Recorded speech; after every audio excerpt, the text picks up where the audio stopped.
The all-new Kimco $150i. Silipin natin ngayong araw. Tara!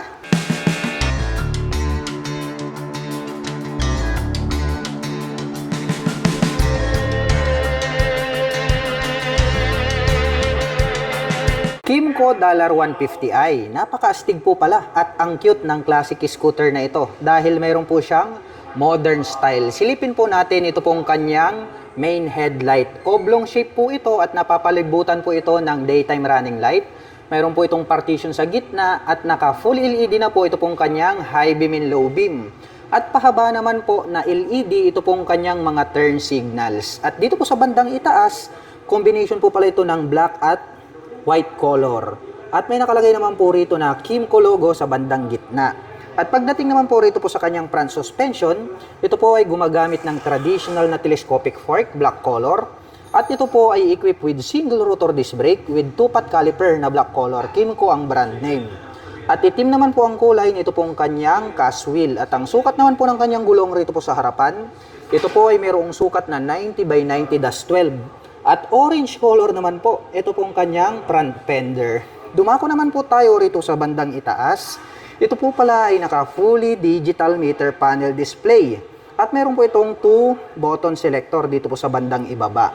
At pagdating naman po rito sa kanyang mga button selectors, meron po itong passing light, high beam and low beam, turn signal selectors at ang kanyang horn.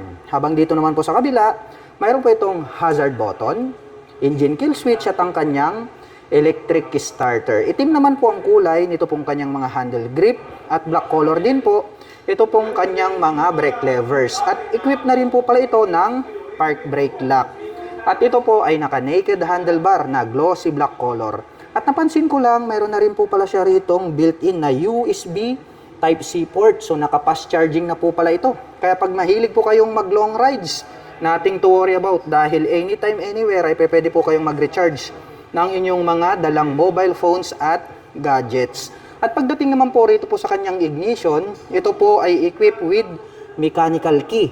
At meron na rin po siyang shutter lock key for safety purposes. At meron naman po itong front pocket na napakaluwag, open po ito at malalim. Kasyang-kasya po rito yung milk tea. Ayan, meron po siyang logo ng milk tea. At meron na rin po siya ritong integrated na utility hook. At dito naman po sa left side, nandirito naman po located ito pong kanyang fuel tank. At ito po ay mayroong fuel tank capacity na 8 liters. At mayroon naman po itong fuel consumption na 45 km per liter. Close po natin ito pong kanyang fuel tip. At ang isa sa mga nagustuhan ko rito, napakaluwag po. Dito pong kanyang floorboard dahil talagang very spacious. Kasyang-kasya rito yung isang sakong bigas o di kaya yung tangki ng gas o isang mineral water. Talagang spacious siya, gamit na gamit kapag ating gagamitin pagdating po sa mga angkatan. At mayroon naman po itong rubber cover on top na anti-slip, kaya hindi ka dudulas rito. At mayroon din po pala siya ritong footrest extension. Sukatin nga natin para makita natin. Wow, grabe talaga. Napakaluwag yan, no? Ang daming space, kaya talagang hindi ka mangangalay rito pagdating sa mga long range driving situation.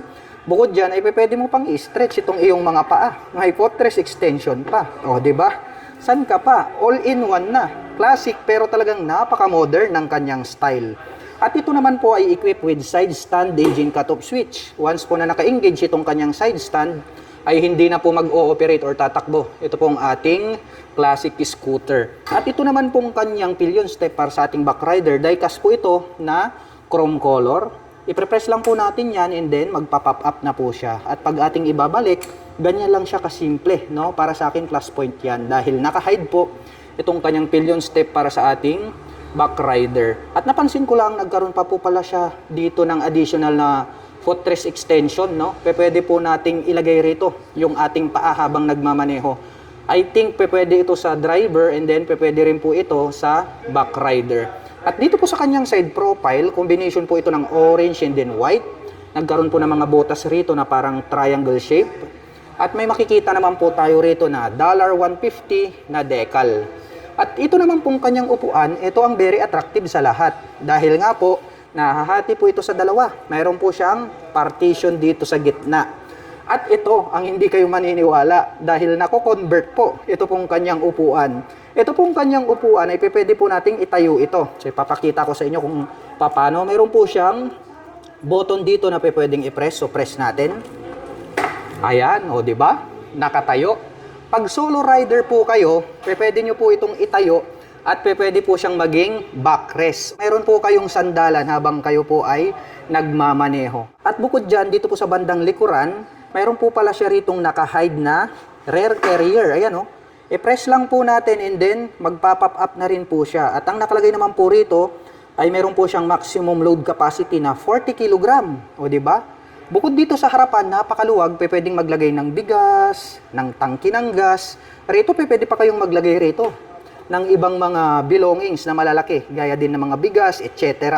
At kapag ito po ay inyong ibabalik na, long press lang po natin ito, then slide natin. And then, ito pong upuan na to, kung gusto nyong ibalik, ay press lang din po natin yung button dito and then, ibababa lang po natin. Ganyan po yung inyong gagawin kapag mayroon na po kayong angkas.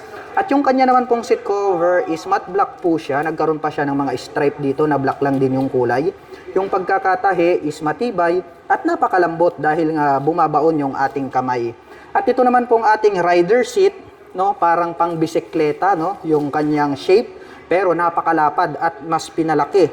Black color din po yung kanyang seat cover. Buksan naman po natin ito pong kanyang upuan para makita naman po natin yung kanyang underseat compartment. Ayan, so narinig nating nag-click, meaning to say ay bukas na po ito. Maluwag din po pala ito pong kanyang underseat compartment. Sa tansya ko naman ay kasyang-kasya po rito ang isang half-face helmet. At marami na din po kayo rito mailalagay ng mga personal na gamit. Close po natin ito pong kanyang rider seat. O, di ba? Ang forma. Lalong-lalo na ito pong kanyang upuan rito sa likuran dahil marami po siyang features, no? Pwedeng maging sandalan, pwedeng maging rear carrier, kaya talagang mabangis yung features nito pong classic scooter na ito. At ito po palang kanyang integrated na grab bar is black color po siya, very sturdy. Kaya masasabi natin na matibay. Silipin naman po natin ito pong kanyang engine CVT cover. So black color po ito at may naka-intact naman po rito na Kymco. Itim din po ang kulay nito pong kanyang airbox cover. At ito po pala ay gumagamit ng dual shock absorber para po rito sa kanyang rear suspension. Ito ang maganda dahil nga po naka dual shock absorber at mayroon po siyang rear carrier na kung saan kapag naglagay po kayo ng mabigat na bagay ay talagang balance na balance yung kayang ihatid nito pong dual shock absorber. Itim naman po ang kulay nito pong kanyang coil spring. At ito po pala ay gumagamit ng drum brake para po rito sa kanyang rear braking system. Itim po ang kulay ng kanyang cast wheel at ang sukat naman po ng kanyang gulong rito sa likuran, ito po ay mayroong sukat na 100 by 90-10. Mapunta naman po tayo rito po sa kanyang taillight. Ang lapad po pala ng pagkakadesenyo nito pong kanyang taillight, pahaba po ito. At ito pong kanyang brake light is bulb type po siya. At bulb type din po, ito pong kanyang mga turn signals. At ang kagandahan po nito, ito pong kanyang ilaw ay pinagsama-sama na po nila dito po sa kanyang taillight assembly. At ang Kymco $150i ay meron po itong 745mm na seat height. Ngayon naman ay susubukan nating sakyan para maipakita ko sa inyo kung gaano ito kababa. Dahil sa tingin ko naman ay talagang napakababa. Sa tingin ko at sa tansya ko naman ay kayang-kayang i-maneuver ito na mga 5 flat and above. At para naman po sa mga magtatanong, ang aking height is 5'6". Kaya kung inyong makikita, talagang lapat na lapat yung ating mga paa. Kaya more comfortable talaga ito para po sa mga kababayan natin na hindi naman masyadong katangkaran.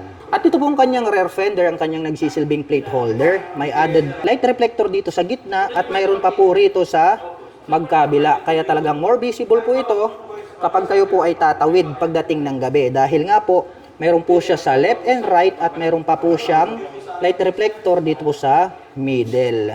At ito pong kanyang pipe is black color po ito. Itim din po itong kanyang head protection guard. At mayroon naman po itong single exhaust. Mayroon na rin po pala itong built-in na mudguard.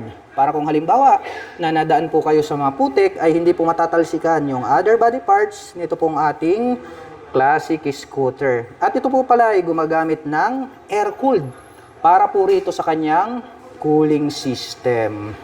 Ang ganda pala nito pong classic scooter na ito, no? Akala mo simple lang pero napakadaming features na talagang kapaki-pakinabang. Pag-usapan naman po natin ang kanyang engine specifications. Ang Kymco Dollar ay meron po itong 150 cubic centimeter engine displacement. Naka single cylinder, single overhead cam, 4-stroke with 2 valve. At ito po ay nakakapag-provide ng maximum power na 8.5 kilowatt at 7,500 RPM. Habang nakakapagbigay naman po ito ng maximum torque na 12.8 Newton meter at 5,500 RPM. At ang presyo po ng Kymco Dollar 150i ay nagkakahalaga po ito ng 127,800 pesos. At kung gusto mo naman pong kumuha ng hulugan, ay kailangan mo pong mag-down payment ng 19,170 pesos. At mayroon naman po itong 6,168 pesos sa loob po yan ng 3 taon.